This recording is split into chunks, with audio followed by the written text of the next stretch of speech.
हम उनके गुलाम नहीं हैं, हम इस रियासत के मालिक हैं। पहली बार हिंदुस्तान की हिस्ट्री में एक स्टेट से अधिकार छीना गया है। 370 इतिहास बन चुकी है, वो कभी लौट कर नहीं आने सकती, हम आने भी। यूपी में जिस तरह मुसलमानों के घरों पे, दुकानों पे रोज बुलडोजर चलाए जाते हैं, उसका तो परसों सुप्रीम कोर्ट में उसका जायजा लिया। क्या जम्मू और कश्मीर के चुनाव में सबसे बड़ा मुद्दा यूपी और योगी हैं? ये सवाल इसलिए उठाया जा रहा है क्योंकि जम्मू कश्मीर को बुलडोजर एक्शन के नाम पर डराया जा रहा है। जम्मू कश्मीर के लोगों को मस्जिदें और मदरसों के बंद होने का डर दिखाया जा रहा है। यूपी का हवाला देकर योगी के नाम से डराया जा रहा है।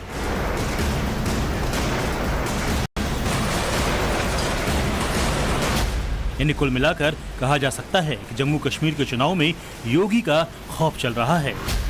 विपक्षी दल एक बार फिर डर की सियासत करने में जुट गए हैं।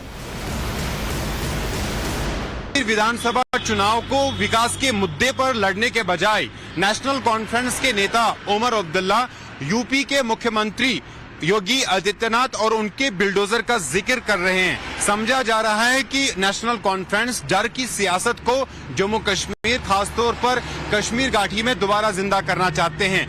भारतीय जनता पार्टी के सीनियर नेता और देश के गृह मंत्री अमित शाह ने जम्मू में संकल्प पत्र जारी करके जम्मू कश्मीर में रहने वाले लोगों को 25 गारंटियां दी है, जिसमें मुख्य तौर पर विकास की बात कही है। लेकिन नेशनल कॉन्फ्रेंस के नेता उमर अब्दुल्ला ने गांदरबल में अपने कार्यकर्ताओं को संबोधित करते हुए ये आरोप लगाया कि देश में खासतौर पर यूपी के अंदर मुसलमानों को अपमानित किया जा रहा है। सबसे पहले सुनिए जम्मू कश्मीर के पूर्व मुख्यमंत्री उमर अब्दुल्ला का गांदरबल की रैली में यूपी और योगी पर दिया गया वो बयान जो इस वक्त काफी सुर्खियां बटोर रहा है। यूपी में जिस तरह मुसलमानों के घरों पे, दुकानों पे रोज बुलडोजर चलाए जाते हैं, उसका तो परसों सुप्रीम कोर्ट में उसका जायजा लिया और कहा यह गैर कानूनी है। जिस तरह यूपी में हमारे मस्जिदों पे, दरगाहों पे, हमारे मदरसों पे ताले लगाए जा रहे हैं, वो बात हमसे छुपी हुई नहीं है। यूं तो जम्मू कश्मीर के चुनाव में धारा 370 ही सबसे बड़ा मुद्दा है, लेकिन जैसा कि अभी आपने सुना, चुनावी रैलियों में बीजेपी के सत्ता में आने का खौफ भी दिखाया जा रहा है। मुसलमान निशाने पर होंगे, इस बात को मदरसे, मस्जिद, हिजाब का जिक्र करके असम और कर्नाटक का एग्जाम्पल देकर समझाया जा रहा है। हालांकि सेंटर में डर वाली सियासत ही है। आने वाले दिनों में ये प्रचार युद्ध और भी ज्यादा दिलचस्प होगा। ये भी तय है क्योंकि योगी खुद जम्मू कश्मीर में स्टार प्रचारक बनकर पहुंच रहे हैं, जहां वो विरोधियों की एक एक बात का जवाब देंगे। जम्मू कश्मीर में विधानसभा चुनाव 3 चरणों में होंगे। पहले चरण का मतदान 18 सितंबर को होगा, दूसरे चरण का मतदान 25 सितंबर को और तीसरे और आखिरी चरण का मतदान 1 अक्टूबर को होगा। भारतीय जनता पार्टी पूरी ताकत के साथ जम्मू कश्मीर में इलेक्शन लड़ने के लिए जुट गई है। भारतीय जनता पार्टी ने अपने 40 स्टार कैंपेनर्स की लिस्ट जारी की है, जिसमें मोदी के बाद योगी का नाम है। सियासी दल जिस तरीके से प्रचार कर रहे हैं और घोषणा पत्र जारी किए गए हैं, उससे ये साफ हो जाता है कि जम्मू कश्मीर में पूरे 10 साल बाद होने वाला ये चुनाव हिंदू मुसलमान बनाम घाटी का विकास जैसे मुद्दों के बीच लड़ा जा रहा है, जिसमें कांग्रेस, नेशनल कॉन्फ्रेंस और महबूबा मुफ्ती की पीडीपी जैसी पार्टियां धारा 370, बुलडोजर एक्शन, मस्जिद, मदरसे जैसे स्थानीय इमोशंस से जुड़े मुद्दे उछाल रही है, तो वहीं बीजेपी राष्ट्रवाद और विकास के मुद्दे पर डटी हुई है। डर बनाम विकास की सियासत पर जनता क्या कहती है वो आपको आगे बताएंगे। लेकिन जैसे जैसे चुनाव की तारीख नजदीक आ रही है, बयानबाजी बढ़ती जा रही है। 370 की बहाली और पाकिस्तान से बातचीत की बात तो हो रही थी, अब सीधे सीधे गुलामी और तूफान खड़ा करने की धमकी भी दी जा रही है। मैं आपको एक बात कहूं, हम उनके गुलाम नहीं हैं, हम इस रियासत के मालिक हैं, यहाँ के लोग। ये बात याद रखिएगा और उनके पल्लवों से कहता हूं, होश करें। राहुल गांधी तूफान आएगा, उस तूफान का मुकाबला करना पड़ेगा। देखा आपने कैसे जीत के लिए हर हथकंडे अपनाए जा रहे हैं। अब्दुल्ला परिवार किसी भी कीमत पर सत्ता चाहता है, इसके लिए उसकी बिलबिलाहट और छटपटाहट देखी भी जा रही है। दो जगहों से लड़ने वाले उमर अब्दुल्ला एक तरफ अपनी टोपी उतारकर मुसलमानों की भावनाओं से खेलने की कोशिश कर रहे हैं, तो दूसरी तरफ लगे हाथ मुसलमानों को मदरसों, दरगाह, मस्जिद, हिजाब, नकाब, बुलडोजर के नाम पर डर दिखाकर भड़काने का भी काम कर रहे हैं। मकसद एक ही है कि कैसे वोट अपने पाले में किए जाएं और फिर इसके लिए चाहे प्रतिबंधित संगठन के साथ खड़ा होना पड़े या फिर देश पर हमले के साजिशकर्ताओं के साथ उन्हें कोई गुरेज नहीं। यही कारण है कि चुनाव में संसद हमले के मास्टरमाइंड अफजल गुरु की एंट्री भी हो चुकी है।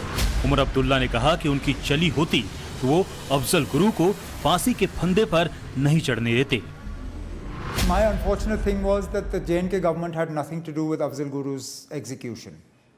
Otherwise, you would have had to do it with the permission of the state government, which I can tell you in no uncertain terms would not have been forthcoming. Why? It wouldn't have. We wouldn't have done it. I don't believe that any purpose was served by execution. Junior Abdullah Afzal के लिए आंसू बहा रहे हैं, अफसोस जता रहे हैं। इसे लेके भी सियासी तूफान खड़ा हो गया है। बीजेपी ने उमर के अफजल प्रेम पर आंसू बहाते हुए कांग्रेस पर सवाल खड़े किए हैं।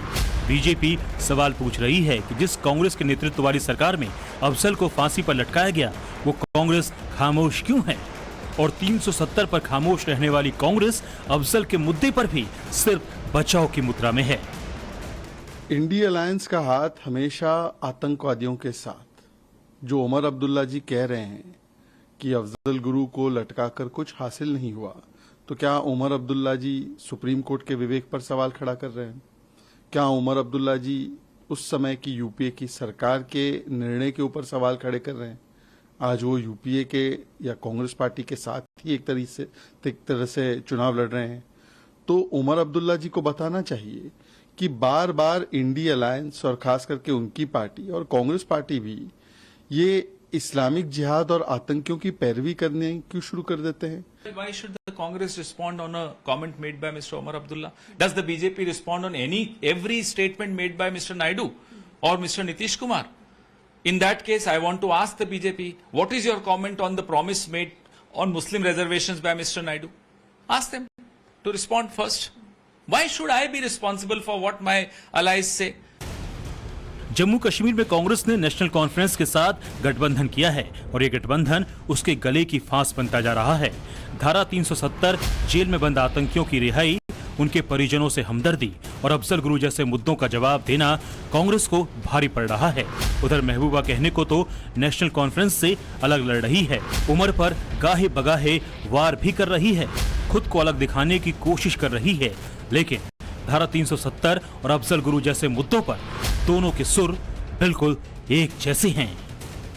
4 साल से एक ही बात दोहरा रहे थे कि जब तक जम्मू कश्मीर में स्टेटहुड वापस नहीं होगा, मैं इलेक्शन नहीं लड़ूंगा, कतन नहीं लड़ूंगा। उसके बाद उन्होंने ये कहा कि यूटी में इलेक्शन लड़ना, चीफ मिनिस्टर बनना, तो मैं कल एलजी के दरवाजे पे एक चपरासी की ट्रांसफर के लिए खड़ा नहीं होना चाहता हूँ। नहीं, वो ठीक कह रहे हैं। फांसी से आप सोच को मार नहीं सकते हैं ना, जेलों में बंद करने से आप सोच को नहीं मार सकते हैं।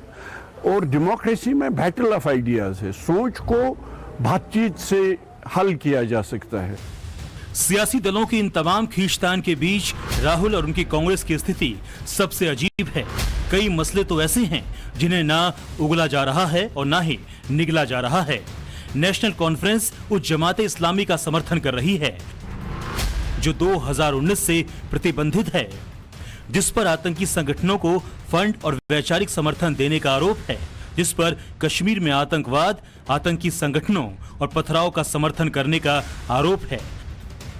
साथ ही उमर अब्दुल्ला 370 की वापसी और अफजल गुरु पर साफ स्टैंड ले चुके हैं, लेकिन जम्मू कश्मीर में चुनाव प्रचार का आगाज करने वाले राहुल गांधी ना तो 370 पर स्टैंड क्लियर कर पा रहे हैं, ना ही जमात इस्लामी पर। वो सिर्फ इतना ही कह पा रहे हैं कि अगर कांग्रेस की सरकार बनी तो जम्मू कश्मीर को पूर्ण राज्य का दर्जा दिया जाएगा। ये वादा तो बीजेपी भी कर रही है।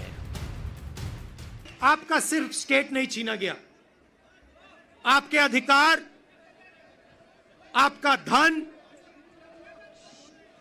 सारा का सारा आपसे छीना जा रहा है। आज जम्मू कश्मीर में राजा बैठा हुआ है, उसका नाम एलजी है मगर वो है राजा। और जो आपका धन है आपसे छीना जा रहा है, बाहर के लोगों को दिया जा रहा है। मैं राहुल गांधी जी को पूछना चाहता हूं कि आप देश की जनता के सामने और जम्मू कश्मीर की जनता के सामने स्पष्ट करें, आपका मौन धारण करने से कुछ नहीं होता। क्या नेशनल कॉन्फ्रेंस के एजेंडा के साथ कांग्रेस पार्टी सहमत है या नहीं है? आप हाँ या ना में जवाब दीजिए। मुझे मालूम है वो नहीं देंगे, मैं बता देता हूं वो पूर्णतया सहमत है। क्या एजेंडा है? पत्थरबाजी की घटना करने वालों को हम छोड़ देंगे, टेररिज्म के केस में जो जेल में इन पर पुनर्विचार करेंगे, जो टेररिस्टों के सगे संबंधी पर कठोर कार्यवाही की है इस पर पुनर्विचार करेंगे, फिर से 2 झंडे प्रस्तावित करेंगे। क्या कांग्रेस पार्टी ये एजेंडा के साथ सहमत है? क्या आप 370 फिर से वापिस लाना चाहते हो? इसकी बात आपने करनी चाहिए। मित्रों, असल में कांग्रेस और दूसरे विरोधी दलों का सारा फोकस 370 की वापस बहाली पर है। चुनावी रैलियों में भी इसी बात का ढिंढोरा पीटा जा रहा है। वहीं बीजेपी का पूरा फोकस राज्य के विकास पर है। बीजेपी ने जम्मू कश्मीर पर अपना जो मैनिफेस्टो जारी किया है वो अपने आप में एक ऐसा मॉडल है जिसने विकास की नई लकीर खींचती है। बीजेपी के संकल्प पत्र में 25 गारंटी दी गई है, जिनमें अलग अलग विकास के कामों के अलावा कश्मीर में 100 मंदिरों के जीर्णोद्धार का भी वादा किया गया है। लोग मान के चल रहे हैं कि आने वाले असेंबली चुनाव के बाद भी जो पॉलिटिकल पार्टी सत्ता में आती हैं तो वो विकास पर बात करें और विकास के लिए जो है अपना मैनिफेस्टो सामने रखें। लेकिन इस बीच नेशनल कॉन्फ्रेंस और पीपुल्स डेमोक्रेटिक पार्टी दोनों सियासी जमातें लगातार योगी आदित्यनाथ और उनके बिल्डोजर को जम्मू कश्मीर में एक चुनावी मुद्दा बनाना चाहती हैं।